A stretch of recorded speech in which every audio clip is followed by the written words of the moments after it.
राम राम शेतकरी मित्रांनो, पाहूयात काल भारतामधून बांगलादेशमध्ये किती कांदा गाड्यांची एक्सपोर्ट झाली, तसेच त्या एक्सपोर्ट कांद्याला काल बॉर्डरवरती काय बाजारभाव निघाले, बाजारभावामध्ये काल काय बदल झाले, याची सविस्तर माहिती आपण या व्हिडिओमध्ये जाणून घेणार आहोत.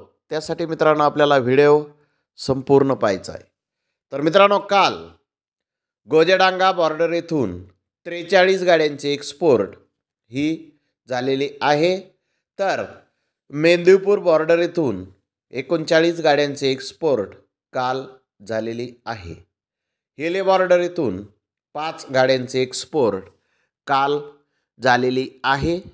अशा तिन्ही ठिकाणावर मिळून टोटल 87 गाड्यांची एक्सपोर्ट काल भारतामधून बांगलादेशमध्ये झालेली आहे.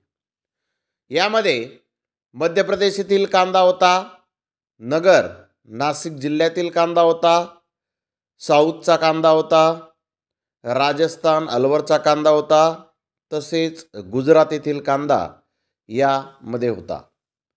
काल भारतीय कांद्याला 28 रुपये किलोपासून 36 रुपये किलोपर्यंत बाजारभाव काल बॉर्डरवरती निघालेले आहेत.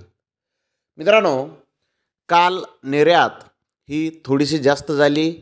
भावामध्येही काल किलोमागे 1 रुपयाची सुधारणा काल बॉर्डरवरती झालेली आहे. तर धन्यवाद मित्रांनो, आपण माझा व्हिडिओ शेवटपर्यंत पाहिल्याबद्दल. व्हिडिओ आवडल्यास लाईक करा, शेअर करा.